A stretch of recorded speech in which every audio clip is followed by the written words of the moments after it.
Salam dostlar, bugün sizinle birlikte geçen dəfə işlədiyimiz adi kəsrlərin davamını işləyirik. A-nı verib 0 dövrdə 35. Dövrdə 35 nə deməkdir? Yəni mötərizənin içindəkiləri 2 dənə, 2 dənə də deyil, 2 dənə 9 yazırıq. Yəni 99-da 35. B nə deməkdir? Mötərizənin içindəki qədər 9 yazırıq. Bu qədər 0 yazırıq. Mötərizə ilə vergüllə mötərizə arasındakı qədər 0 yazırıq. Və yuxarı bu bütövü yazırıq, 353 yazırıq və vergüllə mötərizə arasında olan ədədi çıxırıq. İndi bu neçə eləyəcək? 990-da 350. İndi buna baxaq. Yenə dediyim kimi, mötərizənin içindəki qədər 9 yazırıq, vergüllə mötərizə arasında olan qədər də 0 yazırıq. Bir dənə rəqəm var deyə bir dənə 0 yazdım. İndi nə edirik? Ümumi götürürük, 35 çıxılsın. Vergüllə mötərizə arasındakı ədəd. Bu neçə eləyəcək? 90-da 32. İndi biz bunları müqayisə eləməliyik. 99-da 35, 990-da 350, 90-da 32. Təbii ki, bundan bu eynidir. Çünki buna 10'a vursaq, ikisi də yəni eyni alınacaq. Qalır bu. Bunu da 11'ə vursaq. Hətta 11'ə vursaq. Neçə eləyər? 32-ni 11'ə vurun. 352 eləyəcək. 11'ə vurma qaydasını sizə öyrədim rahat yolla. 32-ni 11'ə vuranda 3 rəngini yazırsınız belə. Ortaya da bunların cəmi 3-ün üstündəki gəlin 5.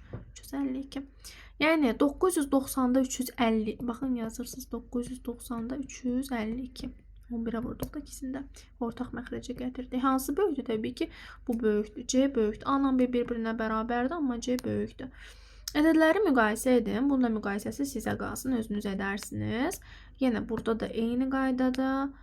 Burada isə eyni surətə gətirin. Çünki məxrəci gətirmək sizə çətin olacaq. Məsələn, bunların üçünü də nəyə gətirin? Minə gətirə bilərsiniz. Məsələn, A-nı minə necə gətirək? Bunu 100'ə vuraq, 1000 olsun. Bunu da 100'ə vuraq, 3200. B-də. Bunu 100'ə, 1000'ə gətirmək üçün 10'a vurmalısınız. 3220. Bu isə özü elə 1000'də, ondan işimiz yoxdur. İndi sürətlər eynidirsə, məxrəcləri kiçik olan böyükdür. Məxrəclərdən kiçik budur, sonra budur, sonra budur. Yəni bu böyükdür, sonra bu böyükdür, sonra bu böyükdür. Yəni ən böyük budur, sonra bu, sonra bu. Yəni qısacası A böyükdür B-dən, bu da böyükdür C-dən.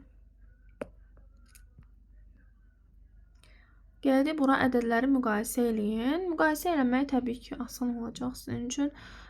Baxsaq ki, baxın, 3 dəqiqə, yəni bunları özünüz məncə tapa bilərsiniz. Bu çox sadədir. İstəsəniz hesablayıb eləyə bilərsiniz. İstəsəniz daha asan yolla da eləyə bilərsiniz. 9'da 8, 9'da 8 eynidir. Yəni məncə hesablayıb eləyin, özünüz çox da şey eləməyin, yormayın. Məsələn, gələk 29'a kəsrin sürətini 6 dəfə azaldıb, məxrəcini 2 dəfə artırsaq, kəsrin qiyməti necə dəyişər? Kəsrin sürəti, məsələn, bir kəsr götürək, deyək, məsələn,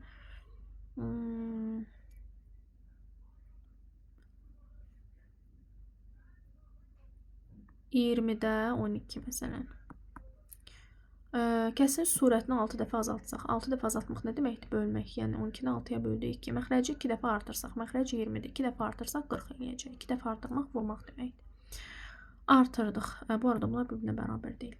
Kəsrin qiyməti necə dəyişər? Necə dəyişdi qiymət?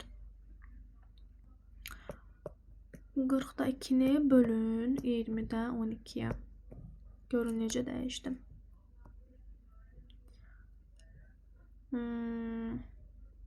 Əslində azaldı qiymət.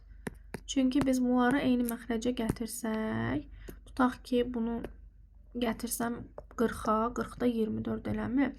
40'da 24'dən 40'da 2'yə necə oldu? Sizcə? Uşaqlar, 40'da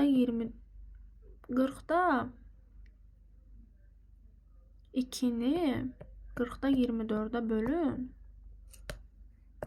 40'da 2 vurulsun. Yerləri dəyişəcək. 40, 12. Yəni 12'də 1. Yəni 12 dəfə azaldı. 12 dəfə azaldı. Kəsrin sürətini 4 dəfə artırıb, məxrəcini 2 dəfə azaltsaq. Yəni, yenə belə bir nümunə götürürsünüz, onları artırıb şey edirsiniz. Axırda həmin o artırdığınızı o birinə bölürsünüz. Asandır. Yəni, bunlar da eynidir. Bunları da özünüz eləyərsiniz.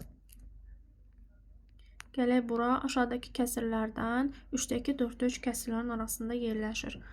3-də 2 ilə 4-də 3-ün arasında. Deməli, birinci 24-də gətirək, görək bunlar yerləşirmi? Bunları 24-də gətirmək üçün bunu 8-ə, bunu da 6-ya vururuq. 24-də 16. Bunu da 24-də 18. Bunların arasında 24-də 17 ola bilər. Ola bilər. Elə bunu götürək. Məsələn, burada da. İndi bura baxaq. 35-i özünüz eləyərsiniz. İndi burada, məsələn, 5-də, bunları birinci 15-ə gətirək, 15-lər arasında hesablayaq. Yəni, bunu 3-ə vuraq, bunu 5-ə vuraq. 15-də 9, 15-də 10.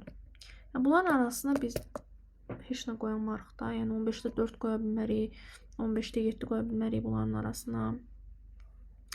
Ona görə gəlin 30-a gətirək indi. 30-a gətirmək üçün 5-ə 6-ya vurmalısınız, 3-ü də 10-a vurmalısınız ki, 30 eləsin. Yəni 30-da 18, 30-da 20. Bunların arasına 30-da 19 qoya bilərik, bəli. D variantı. Yəni bunlarda da eyni şəkildə 38. X necə fərqli tam qiymət ala bilər? Aha, bunların hamısını 60-a gətirməliyik. Bunu 4-ə vuracaqsınız, bunu 10-a vuracaqsınız. 60-da 4, 60-da 6. Burada da 60-da neçə qoya bilərik ortaya? Təbii ki, 5 qoya bilərik ancaq. Bunu da özünüz tapın, 36-ya gətirəcəksiniz. Ədədin hissəsini tapmaq üçün ədədi hissə göstərən ədədə vurmaq lazımdır. Özünüz vurub cavabı taparsınız. Oxuyub, neçəsi oxumayıb. Yəni, ədədin hissəsini tapacaqsınız, neçəsinin oxuduğunu tapacaqsınız. Oxumadığını tapmaq üçün də bundan həmin cavabı çıxacaqsınız. Yəni, bunu sizə buraxıram. Çox asandır. Sonra yenə bu qədərini oxuyub, onu tapacaqsınız. Axırda da həmin şeydən oxuduğunu çıxacaqsınız, oxumadığı qalacaq. Aha, burada hissəsinə görə ədəd tapmaqdır. Hissəsinə görə ədəd tapmaq üçün ədədi hissə göstərən ədədə bölürük. Yəni 18 vur 2-də, çünki böləndə dedik ki, bunların yeri dəyişir. Yəni 9, 27. Bunu da özünüz tapırsınız, bunu da özünüz, bunu da özünüz. Çox asandır. Burada isə çox asandır. 5-də 3 hissəsi 60 olan ədəd tapacaqsınız. Hissəsinə görə ədəd necə tapılır? Bunu mən burada izah elədim. 45-də, ya 44-də izah elədim. Sonra həmin cavabın 4-də 1 hissəsini tapacaqsınız. Bu dəfə ədədin hissəsini tapacaqsınız. Onu da burada izah eləmişdim. Belə, yenə hissəsinə görə ədəd tapmaq. İfadəsinin qiymətini tapın. Bu çox asandır. Belə gözünüzə böyük görünməsin. Bu bizim əsas xəttimizdir. Surətdə yerləşir bu. Birinci bunu tapaq. Bunu həll eləmək üçün ikisini 9-a gətirir. 9-da 2 olduğu kimi qalsın. Bunu 3-ə vuraq, 9 olacaq. 9-da 3. Bundan bir dənə də var. Hə, var imiş. Aha, okey. Bunun cavabını tapdınız. Neçə elədi? 9-da 5 elədi. Bunun cavabı yuxarı 9-da 5 yazırıq. Bu xəttin yuxarısını hesabladıq, yazdıq bura. İndi bunu hesablayaq. Yenə bu xəttin aşağısına yazaq. Özünüz də yazarsınız. Sonra həmin cavabı bunu bu cavaba, yəni bunun cavabına böləcəksiniz. Böləndə bilirsiniz də tərsinə çevrilir. Yəni bu bölmək deməkdir. Sonra da üstünə 4 gələcəksiniz. Çox sadədir. Bu da çox asandır. Gözünüzə çətin görünməsin. 2-də 1-i 3-ə böləcəksiniz. 2-də 1-i 3-ə bölmək üçün.